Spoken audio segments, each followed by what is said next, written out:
Hi guys, so this video is going to cover the word problems I gave you in class. Hopefully you've tried them, and if you're running into some trouble, I'm going to work out the solutions here. Each slide is going to be a different problem, so if you don't need help on all of them, you can just fast forward through. Okay, so let's go ahead and start with problem number 2. Problem number 1, which tells us that the area of, well, I'm assuming this is a triangle, but we're given a formula, area equals 1/2 base times height, and we have to solve for b. So, okay, still learning this. All right, when we have to solve for a different variable, we need, in other words, that means we need to come up with a formula for the base rather than the area for the height. Okay, so the first thing I'm going to do is just rewrite this entire formula. Area base 1/2 base times height equals the area. Just flipped it. Okay, and now just like we do in any algebra problem, we are trying to isolate this letter B. So that means getting rid of everything that's attached to it. So I'm going to start with the fact that 1/2 is being multiplied by the b. So to get rid of that 1/2, I am going to divide by 1/2. You can also multiply by the reciprocal, but we'll just keep it simple and divide through, because the opposite of division is opposite of multiplication is division. Okay, number 1 rule in algebra: whatever you do to one side, you better do to the other side. All right, so now what happens here? Okay, well, 1/2 divided by 1/2 is just 1. So on this left side, I'm left with base times height. And I'm going to bring my equal sign, keeping it right on this line. Love that method. And over here, I have area divided by, or A divided by 1/2. Well, remember, when you have a variable like this, it's always like having a 1. All right, so if you go onto your calculator and you do 1 divided by 1/2, it's going to flip that. That's the same thing as 2 times the area. Okay? All right, and now I want to get rid of the h from the b, so I know what to do. I'm going to divide this side by h because they're attached by multiplication. Whatever I do to one side, I have to do to the other side. All right. And the h is now cancel. I'm left with b equals 2a over h, and there's nothing more I can do because I don't have any numerical values for those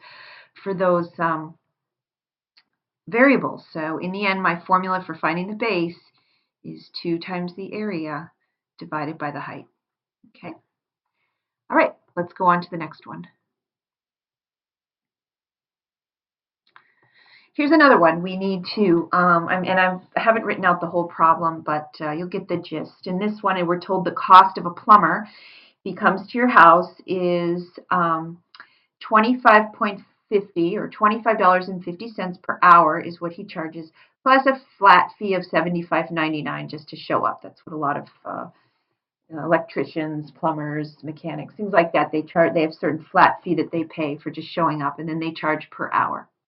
So the first part of this question is solve for h. So in other words, we are not finding what h equals yet. We're just changing the formula. Really, this is change the formula so that we are solving for h rather than c. Imagine we know the cost, but we don't know the hours. So we want to do algebra on this to solve for h. So just like the previous one, I'm going to flip it first. 25.50h plus 75.99 equals c. So I haven't done any algebra, just flipped the whole thing so that the variable I'm trying to solve for is on the left side of my equal sign, which just is I prefer.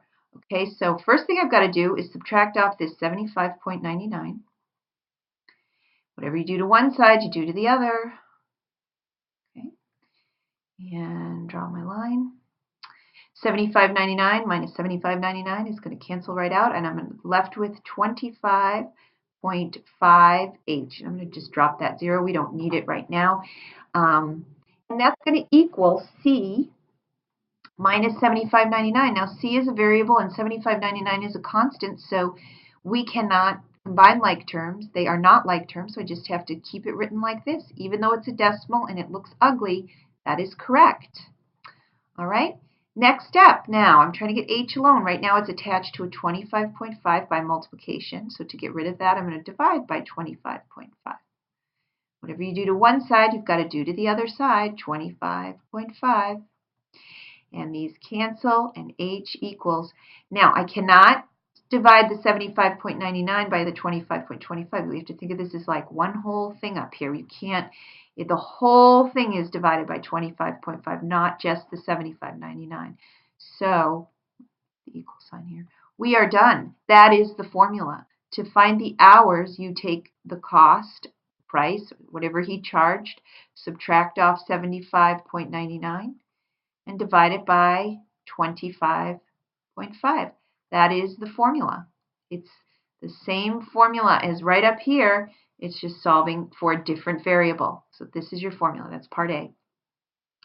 Part B now asks the bill for the plumber was, or Juan's bill was $152.49. So how long was the plumber at Juan's house? Well, we now have a nice formula we can plug into. H equals the cost, or the price, which is the 152, the charge, I should call it, minus the 75.99, divided by 25.5. Okay, and you guys should be doing this along with me. You should have a calculator with you, and a piece of paper and a pencil. And go ahead and do that on your calculator. When you do that on your calculator, you're going to get 76.5 divided by 25.5. And then doing that on your calculator, you're going to get a 3. So the plumber stayed at Juan's house for 3 hours. That's the answer to that problem. All right, let's go on to number 3.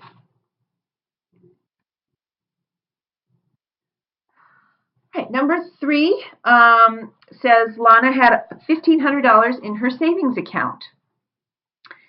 After paying for 4 courses at Bunker Hill Community College, she had a balance of negative $300. Bummer. That means she overdrafted, right? She's in the hole, $300. How much was each course? Okay, so in a problem like this, where you're dealing with positive numbers and negative numbers, and you're adding and subtracting, and you don't want to make a mistake, then I think it's a really good idea just to draw a number line, just like this, just a regular vertical number line. In this case, it's her savings account, okay? Account, all right? That's what it's going to represent. And right here we need that 0 mark, okay? So this will be $0 right here, okay? And where did Lana start? She started up here at positive $1,500. Positive $1,500. That was her starting point, okay? She ended down here at $300. All right, so we can see she went in the downward direction. All right, whenever you go down, you subtract. All right, what do we subtract? Well, what did she do from here to here? She paid for 4 courses. All right, so we need to define a variable here. So in this case, how much was each course? That's always a good place to start. X is going to equal the cost of 1 course. Let's just find the cost of 1 course, okay, because that's the question. How much was each course? So that makes it very easy. Once we've solved X, we've answered the question. All right, so from here, from her starting point down to where she ended up, she paid for 4 courses, so 4 times X. All right, that's what she paid for. So in other words, she started, now let's just translate that into an algebraic sentence. She started at 1,500. She went down, so that is subtraction. She went down by what? 4x. And where did she end up? What's she at the end, or equals? This is where she's at. She's at negative 300. And I apologize. I should have put a negative sign here. Anything below this 0 mark is negative. All right. So she had $1,500. She paid for 4 courses, which is subtraction out of your checking account. She's left with $300. All right. Now we'll do the algebra. We got to solve for x. So the first thing I'm going to do is create my line. And I've got this 1,500, so the first step is to subtract off the 1,500. Whatever you do to one side, we're going to remember to do to the other side. And let's go. 1,500 minus 1,500 is 0. And then just notice here, remember a sign always goes with the number that follows it. So I'm left with negative 4x, not positive 4x. And that's going to equal, you can do this on your calculator, this is negative 300 minus 1,500. All right, so that's going to give us negative 1,800. All right, next step, we're going to divide by negative 4 because it's attached to our x by multiplication. Whatever you do to one side, you do to the other. And negative 4 divided by negative 4 is just that 1. We're left with x equals, you can punch that into your calculator, negative 1,800 divided by negative 4 equals 450. So Lana paid $450. Oops, that came out kind of $450 for each course. X equals $450 per course. And that's how you do that one. Okay, let's move on to the next one. All right, number 4 says, Elaine was cooking dinner for some friends. She went out shopping and she spent $108 at the store. She spent $50 more on food than on drinks. How much did she spend on each? Okay, so we have to figure out how much she spent on food and drinks. That's 2 things. All right, well, remember with, like we talked about in class, algebra is really just a process of translation. So just taking all this written stuff, I'm going to simplify it into some very straightforward little sentence that says the food plus the drinks equals the total bill. That's what we need to make use of in this problem. Okay, now that I've made this little sentence, it's food and drinks and total bill. I got a lot of stuff in there, so I need to define an x. So I'm going to let x equal, in this case, than drinks. If you can just kind of remember, your x is usually at the end of your sentence. It's your object. It's usually a safe way to go. So we're going to let x equal the amount she spent on drinks. And you can keep these little sentences very simple, but you must define your variables. Define the variable. It's very important, especially as you move on into higher level algebra and you have more and more variables. They have to have meaning. All right? All right, so if the drinks are x, then what is the food? All right, well, we don't want to call that y. We don't want to introduce a new variable yet. There's enough information up here to get it in terms of x. There's 50 more on food than drinks. So if she spent x on drinks, she spent 50 more than that on the food. She spent x plus another 50. All right, 50 plus x on food. All right, now I'm going to translate. Instead of writing the word food, I'm going to write 50 plus x, because food is 50 plus x. Bringing down this addition sign, plus the drinks. Instead of writing the word drinks, I'm going to use the letter x. Equals, that's coming straight down, and the total bill. And rather than writing the total bill, I'm actually going to substitute in or translate with $108, because the number 108, because that's what I was given. And now look what I have. I have 50 plus x equals 108. I have a nice algebra problem, a nice algebra sentence here that I can solve. All right, so the first step in algebra tells us to combine our like terms. I can see I have an x here and an x here. So I've got 2 of them. So 2x. And then I've got this constant 50. No other constants on that side of the equal sign, so I'm going to go ahead and just 50 plus 2x equals 108. I am going to go ahead and draw this line right down here. Really like that. All right. Now our goal is to get that x alone, minus 50, minus 50. All right. I'm left with 2x equals, and then you can do that on your calculator if you need to, but 108 minus 50 is 58. The next thing we're going to do is divide both sides by 2. Last step. And we are left with x equals, and 58 divided by 2 is 26. All right, we're not finished until we've actually answered the question. How much did she spend on each? So we know that x is 26. Well, what was x? You always begin and end right back here with the definition of your variables. X was drinks, so she must have spent $26 on drinks. And if she spent $26 on drinks, well, the food was 50 plus the drinks, 50 plus X, or 50 plus what is now we know to be the 26. 50 plus 26 is $76. She spent $76 on food. Okay, and now we've actually answered the question that's been asked, so we are finished. All right, let's move on. Let's try number 7.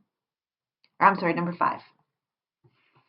Okay, little different type of problem here. In number 5, we are told that Jennifer purchased 25 shares of stock at $5.50 per share. Okay, the value of the share went up by $1.20 every week. That's a single share. The value of each individual share went up by $1.20 every month. What was the value of Jennifer's stock in June? Okay, so first thing we want to do is let's figure out how many months have gone by. We're from January to June is 6 months. Okay, so all right. And then if we really think about it, it went up by $1.20 a month every month. All right. So I do know I'm going to need to multiply that $1.20 by the 6 months. So let's just go ahead and do that. $1.20 times the 6. All right. And what does that give us? Well, that gives us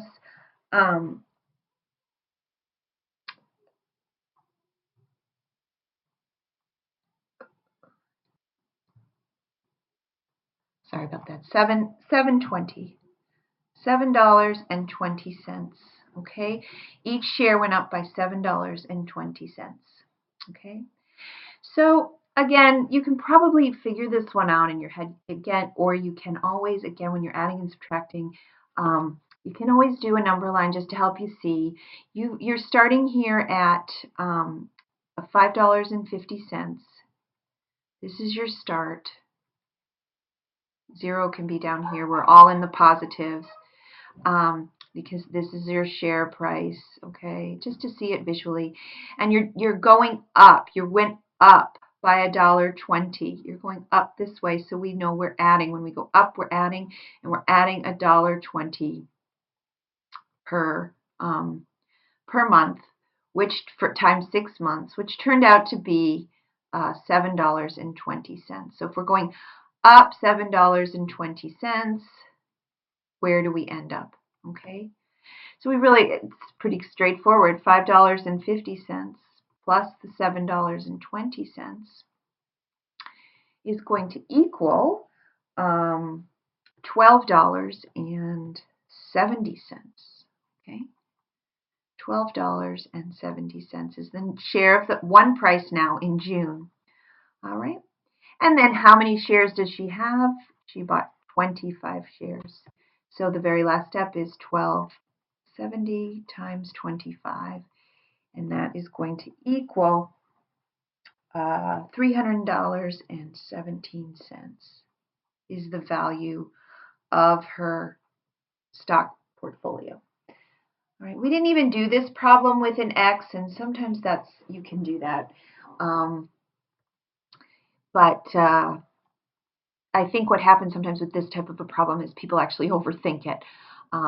So you can always try that number line idea if other things aren't working for you. All right, let's move on to problem number 6. Here's another one. The temperature is -3 at 8 a.m., up 2 degrees per hour. What was the temperature at 4 p.m.? So again, in your head, it can get a little confusing. Do I add? Do I subtract? Negative, positive? What do I do? So I think it's really safe to just draw that number line, especially with temperatures. Create that 0 mark and just mark it on here. -3 is below 0, and this is our starting point. Okay, we are going up. We're increasing, so if you just do that upward arrow, you're going to add. From your starting point, you're going to add.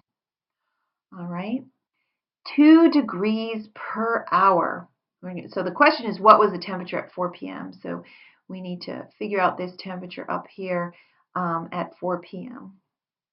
And we're going from here up to here. And she's going up 2 degrees every hour. For how many hours? All right. Well, how many hours is 8 a.m. to 4 p.m.? All right. Well, you can figure that out. Use your fingers if you have to. 8 in the morning till 4 o'clock in the afternoon is going to be 8 hours. For 8 hours, the temperature rose. All right. So in total, we went up 16 degrees, right? So we started at -3. We went up, which is addition, and we went up 16 degrees. So -3 plus 16. And most of you probably just knew to do that straight off the bat, but it's very easy to accidentally add and subtract positive and negative numbers in the wrong direction and be off. So this is going to end up being 13 degrees. It is 13 degrees at 4 p.m. At 4 p.m. Okay. All right. Great. Let's move on. Number 7 says a 198-foot rope is cut into 3 pieces. We are told the second piece is twice as long as the first piece. And then we're told the third piece is 4 times as long as the second piece.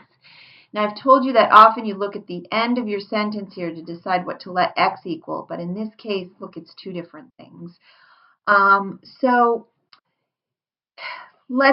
sometimes it's a little bit of trial and error. We know it's going to at least either be the first or the second.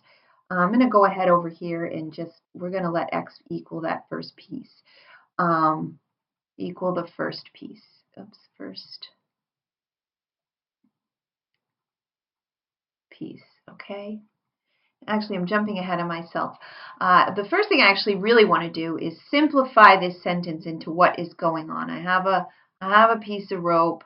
I know that it's 198 feet long total, and I know I've cut it up into pieces. So I've cut it up into 3 pieces. There's this first piece, this second piece, and this third piece. So that's basically what I'm doing.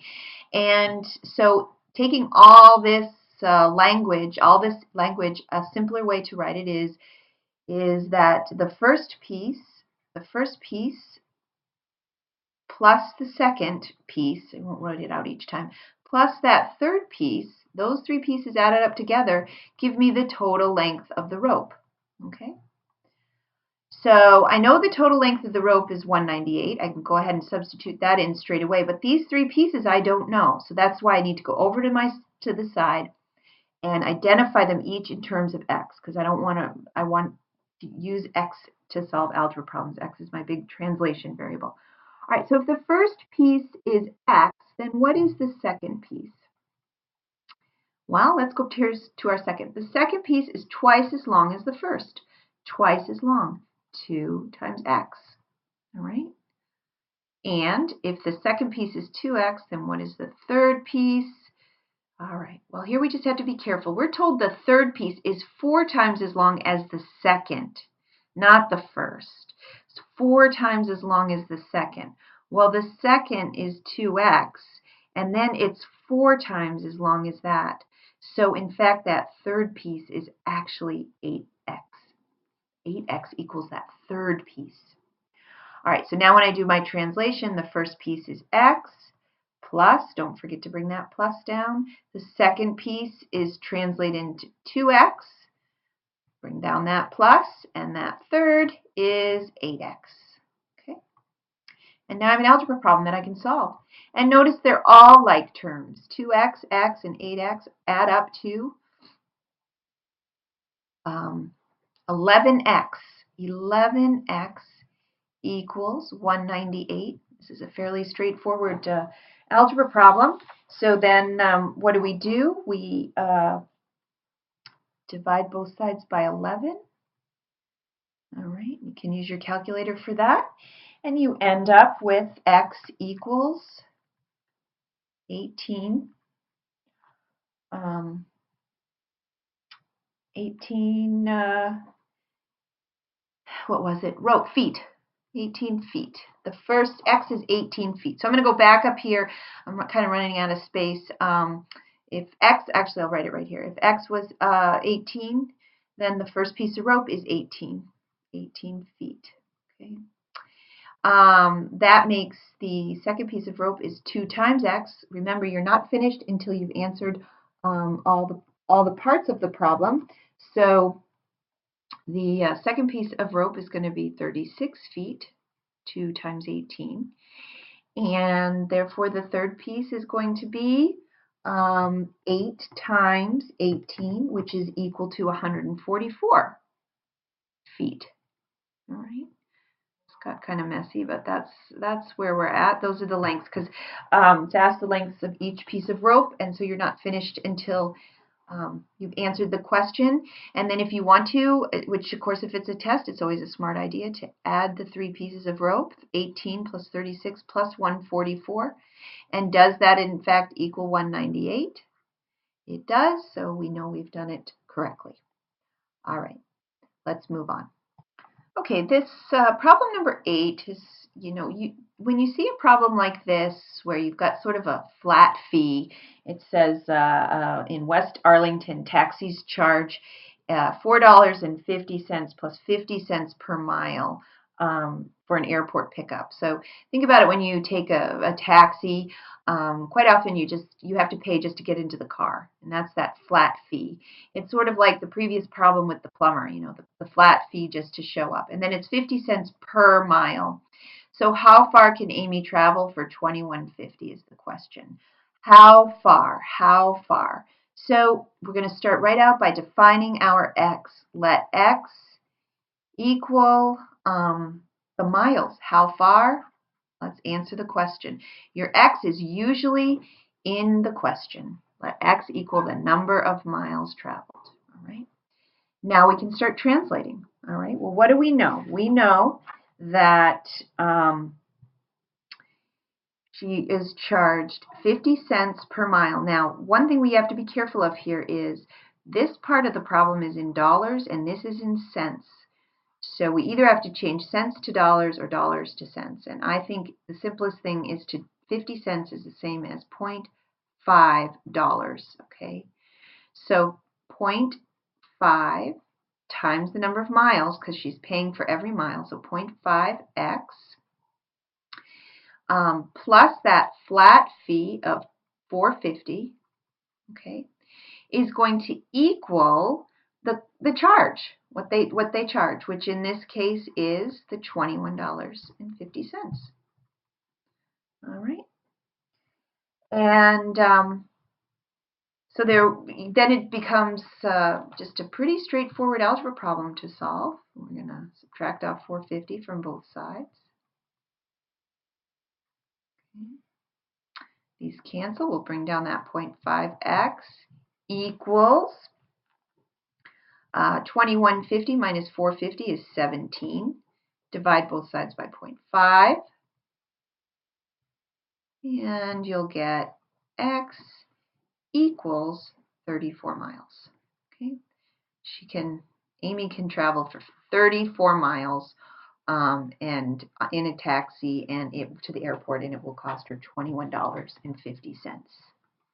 All right, let's move on to number 9. I think it's a very similar problem. These are really good to practice. Try this by yourself before you watch, because it's just a very similar problem, only this time we're talking about car rental rather than a taxi ride.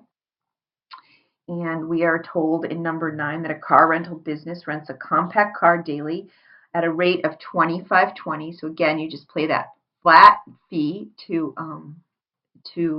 rent a car, but then on top of it, you have to pay 20 cents for every mile that you drive. All right, so again, this is in dollars, this is in cents, so I'm going to change that to a $0.2. $0.2, 20, there's 100 cents in a dollar, so if you do 20 divided by 100, you'll get that 0.2. Mike can afford to spend $48. How many miles can he drive? How many miles can he drive? So boom, that's our X. X is going to equal the number of miles he can drive. And it's very important that you define that. And I could have written this before, but remember also, if you think about it, just before you even go to the algebraic sentence, what's really happening here is that we have the rate of times the number of miles plus the flat fee, and that equals the total cost, the charge, okay, the rental charge. That's what's happening. This is sort of the formula for how we come up with the charge, and then the rest is really just starting to translate in. What is the rate? The rate is 0.2, 20 cents a mile, times X miles, times the number of miles, plus the flat fee, which is $25.20, and that's going to equal the charge of $48. Boom, we've translated from an English sentence into an algebra sentence. Algebra sentences we can now solve. All right, so minus 25.20. Whatever you do to one side, do it to the other side. Don't let the decimals throw you off. They're just numbers. You can use your calculator. 0.2x is going to equal, if you do that on your calculator, you're going to get 22.8. Dividing now both sides by 0.2, you're going to get x equals 114. So we go back, we want to make sure we answer that question. How many miles can he drive? He can drive 114 miles. You always begin and end with your definition of x. All right. Okay, next one. Very similar. This is a plumber. $50. Let's take a look at the question. DG's Plumbing and Heating charges $50 plus $70 per hour for emergency service. Bill remembers being billed just over $250 for an emergency call. How long to the nearest hour was the plumber at Bill's house? So again, it is the, to get the bill, it's the hourly rate times the number of hours that he's there, plus the flat fee, the service charge for showing up, and that equals your charge. Okay, that's the bill, although this person's name is Bill, so it's confusing. So there we go. So there, what is x going to be? Well, x is almost always in the question. How long? X will equal the number of hours. X equals the number of hours. All right, so let's translate. What is my hourly rate? My hourly rate is $70 per hour, so 70 times the number of hours, which I've defined as x, 70x, plus the flat fee of $50 equals the charge. Well, in this case, we're told that he was charged just over $250. We could do this as an inequality, but I think we're going to leave it like this for now. Solve it this way. Probably should have changed that. Okay, number 10. So what are we going to do algebraically here? We can solve this pretty quickly. Once you're at this stage, you set up your template for solving. First step to isolate that x is to get rid of this 50. Subtract it off. Whatever we do to one side, we have to do to the other side. These cancel. 50 minus 50 is 0, so we're left with 70x, which equals 200. All right, if you divide both sides by 70, divided by 70, boom, x equals 2.86. And I would mark that correct, 2.6 hours, or around, I would also accept the answer of 3 hours if it asked you to round up to the nearest hour. And you know it's at least 3 hours, or more than 3 hours, not down to 2, because otherwise it wouldn't be the $250. Okay, so the plumber stayed for somewhere between 2.86 and rounding it up to 3 hours. Okay, next one. Number 11 says Copy Mart charges $25 plus 46 cents per copy to produce promotional brochures. So this should be starting to get pretty repetitive. Look at that same, again, that flat fee plus the per copy charge. You've got yourself that nice sentence that's easy to set up. We know that to make copies, you have to pay the copy fee times the number of copies you make, right? Number of copies plus the flat fee. And that's going to equal your charge, the total amount you have to pay, the bill, the cost, whatever word you want to use here to understand. But your check, your bill, your cost comes from the number of copies you make times whatever each copy charge is, plus that flat fee. All right. How many brochures can Anton make? He must spend at least $100. At least $100, but no more than 175. So these at least and more than tell us we've got an inequality in this problem. That's okay because we know how to do inequalities. But before we get anywhere near that, we need to define our x. X equals how many brochures can he print? Well, let's make x the number of brochures he prints. If we can answer x, if we can find x, we've answered the question. All right, let's do some translating. The copy fee is 46 cents. Again, we have the dollar cents issue, so we're going to change that to $0.46. So 0.46 times the number of copies, which we've decided is X. I'm using two different words. Number of brochures, number of copies. Same thing. All right, so 0.46X plus that flat fee of $25. All right, here comes the hard part. So it equals the charge. Well, what are we told? Anton must spend at least $100. At least. That means it can be more than $100. Okay? It can't be less than $100. He can spend at least $100. It means it can be more than $100. Right there. All right? But no more than 175. So what I have to do is I have to do this whole equation again because I have another charge. I have a different charge. Different charge means different second equation. It's the same formula, 0.46x plus 25, except now this is changing and I can have no more than 175. I have to stay below 175. I have to be less than or equal to 175.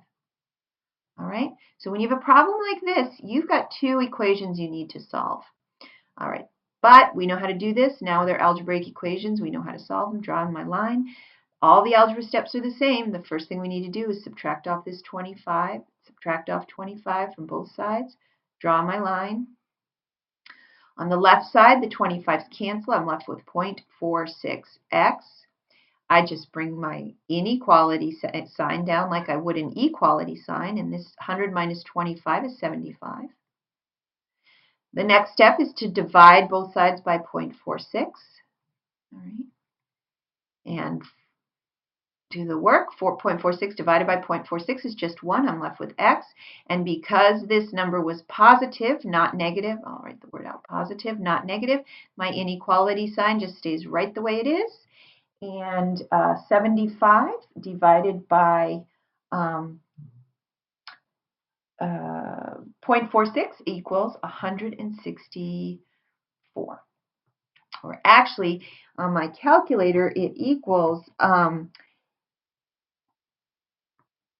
163.04, but because x has to be greater than that, we're going to round up to 164. If we go down to 163, we won't have spent that full $100.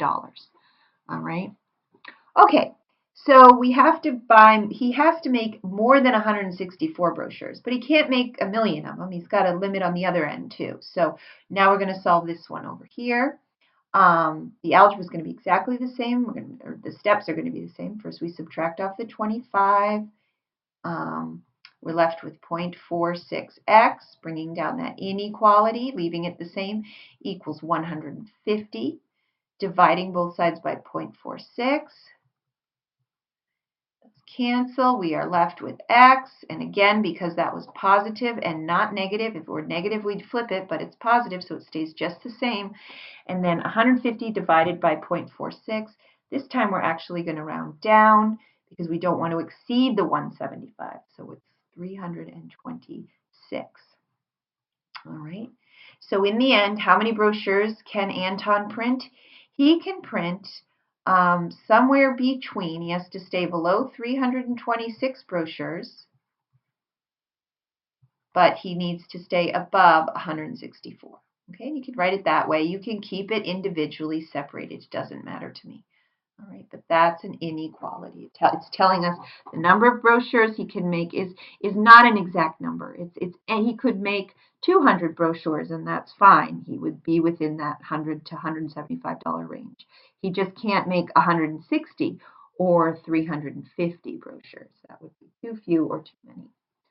All right, so let's move on. One more problem, I believe. Number 12. Maria needs at least an average of at least 75 on 4 tests in science to make honor roll.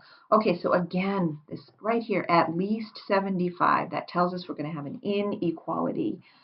What score can she receive on the 4th test if the first 3 scores are 61, 83, and 95? Okay, the other key word we have here is average. All right, we've done some of these in class. We know that the 4 tests, so the first test plus the second test plus the third test plus the 4th test divided by 4. We add those all up together, we divide it by 4, and that equals the average. That's the formula for finding an average. Everybody knows that, and you know that. It's the way we find averages. All right, so that's that translated sentence, and or not translating yet, but sort of simplifying this word problem into one simple sentence of what's happening. Now we need to define our x. Okay, well, let's look to that question. What score can she get on her 4th test? All right, so I'm thinking x needs to equal the 4th test.